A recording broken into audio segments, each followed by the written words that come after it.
Un personnage détesté ou adoré?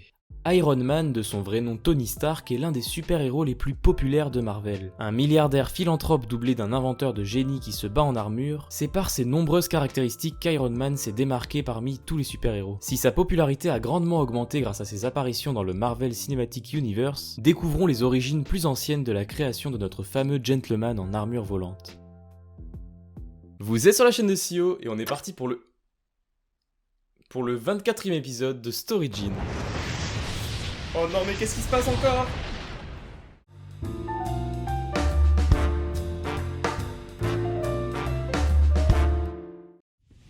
C'est d'abord un challenge qui est à l'origine de la création d'Iron Man.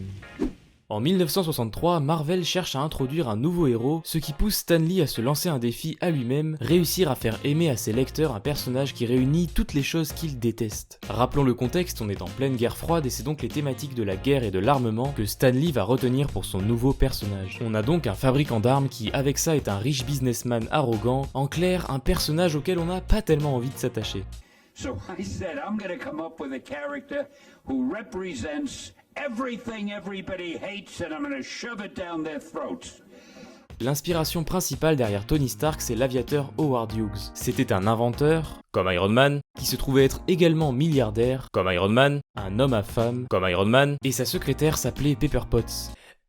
Non d'accord, ça c'est pas vrai. Stan Lee va donc se baser sur la personnalité que lui évoque Howard Hughes pour créer son Tony Stark. Et alors qu'il a son personnage de près, Stan va devoir maintenant lui écrire une première histoire, sauf que... ça n'est pas Stan Lee qui a écrit la première histoire d'Iron Man. Le célèbre auteur de Marvel a été mobilisé sur autre chose à ce moment-là, et c'est son petit frère Larry Lieber qui va finalement s'en occuper. Larry va donc établir la première histoire qui introduit Tony Stark dans les comics, ce même scénario qui sera repris pour le premier film Iron Man du MCU. Tony Stark, créateur d'armes, décide de se rendre au Vietnam pour un test, mais celui-ci marche sur une mine et se fait capturer par Wong Chu, un puissant communiste qui lui apprend qu'il a un morceau d'obus près du cœur. Pour survivre, il doit créer une arme très puissante pour Wong Chu avec l'aide du professeur Yinsen. Tony Stark accepte mais fabrique en secret une armure pour le faire sortir d'ici. Lors de l'évasion, Yinsen est tué, mais Tony Stark réussit à fuir le camp en battant Wong Chu. Pour la partie graphique, elle sera partagée entre Jack Kirby et Don Heck. On doit le design de la toute première armure à Jack Kirby, là où Don Heck s'est occupé du design de Tony Stark en s'inspirant de l'acteur Errol Flynn, acteur qui rentrait bien dans les critères demandés par Stan Lee.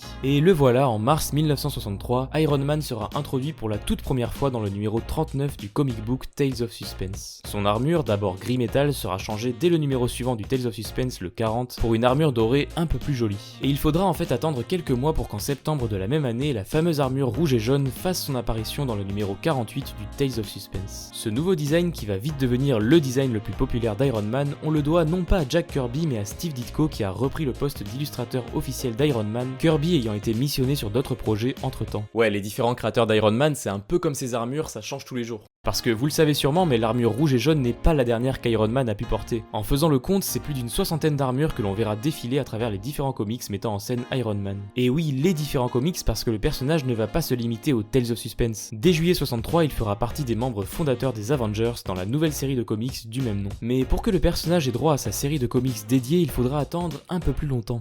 Et vous vous souvenez, mai 68 ? Ça avait pas l'air marrant, hein. Mais Iron Man aussi s'en souvient, puisque c'est en mai 68 que le premier numéro du comics de Invincible Iron Man verra le jour. 2 mois plus tôt, le personnage quittait le Tales of Suspense avec le numéro 99. Ce comics se renommera d'ailleurs Captain America à l'occasion de son 100e volume. Concernant les antagonistes principaux d'Iron Man, la plupart ont été introduits dans Tales of Suspense. On retrouve le Mandarin dans le numéro 50, Black Widow dans le numéro 52, et Hawkeye fait son apparition dans le numéro 57. Pour ce qui est des alliés principaux du héros, Pepper Potts, la secrétaire d'Iron Man, fera son apparition dans le numéro 45, et il faudra attendre bien plus longtemps pour voir James Rhodes alias War Machine qui ne se montrera qu'en 1978 dans le numéro 118 du comic book Iron Man. Un aspect important dans les histoires d'Iron Man, c'est leur portée politique. Si les débuts du personnage résonnent avec le contexte de la guerre froide et de l'anticommunisme, le curseur sera plus tard déplacé vers l'antiterrorisme. L'autre grande thématique dans Iron Man, c'est bien sûr le capitalisme mis au service de la technologie et l'influence que celle-ci peut avoir sur la société. Il y a ici un contraste intéressant à souligner, c'est que contrairement à la plupart des héros qui obtiennent leur pouvoir de manière accidentelle suite à des résultats scientifiques imprévus, le capitalisme de Tony Stark est plutôt montré comme une force lui permettant de réaliser de manière contrôlée des innovations innovation technologique profitable à l'avancée de la science. Et finalement, malgré un personnage d'abord connu pour ses défauts, Tony Stark aura le droit à sa rédemption avec ses nombreuses bonnes actions qui feront de lui un Avengers respectable. Le personnage gagnera aussi en profondeur avec certaines intrigues concentrées sur ses failles et ses moments de faiblesse. C'est comme ça que Stan Lee voit son Iron Man, un personnage en apparence invincible de par son armure, mais qui est en réalité on ne peut plus vulnérable à l'intérieur. L'éclat d'obus présent dans son corps faisant apparaître une métaphore assez évidente d'un personnage au cœur brisé,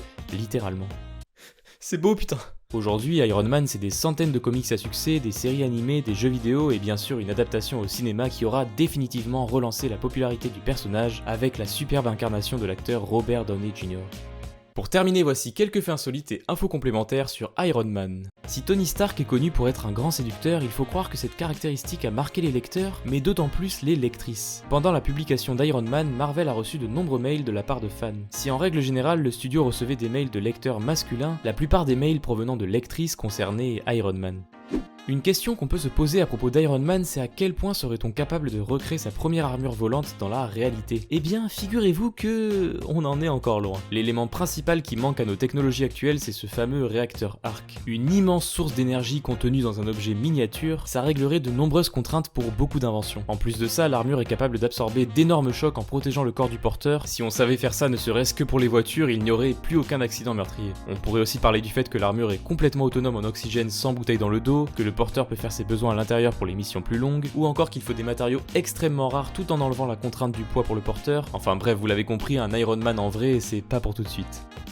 On n'a pas trop parlé du MCU dans cette vidéo, mais Iron Man en est certainement sa figure de proue. Avec une participation dans 10 films différents, Iron Man est le personnage avec le plus de temps d'écran de tous les héros du MCU. On a le droit au total à presque 6 heures de scène avec Tony Stark. On comprend mieux comment les spectateurs ont eu le temps de s'attacher à ce personnage. Si cet aspect est plus ou moins occulté dans le MCU, il faut savoir qu'un des adversaires d'Iron Man a été son alcoolisme. Cette caractéristique du personnage est abordée dans l'arc narratif Demon in a Bottle à travers les numéros 120 à 128 du comic book Iron Man. On le voit notamment partir au combat alors qu'il est complètement ivre. L'alcoolisme de Tony Stark sera approfondi dans le numéro 182 du même comic book où on voit carrément Tony errer dans les rues en pleine tempête de neige. Pour ce qui concerne le MCU, on imagine que le sujet devait être un peu trop mature pour les standards de Disney. Et c'est sur ce dernier fait que s'achève ce Storyjin. J'espère qu'il vous a plu, j'ai choisi cette suggestion parce que ça faisait un moment qu'on n'avait pas abordé de super-héros dans ce format et il en faut pour tout le monde. Tu peux d'ailleurs suggérer en commentaire les prochains personnages ou œuvres que tu aimerais voir dans ce format. Si vous aimez l'animation, vous êtes au bon endroit, vous pouvez vous abonner à cette chaîne et me suivre sur mes réseaux. On se retrouve comme d'habitude d'ici 2 semaines pour une nouvelle vidéo. Sur ce, c'était CEO, ciao, à la prochaine.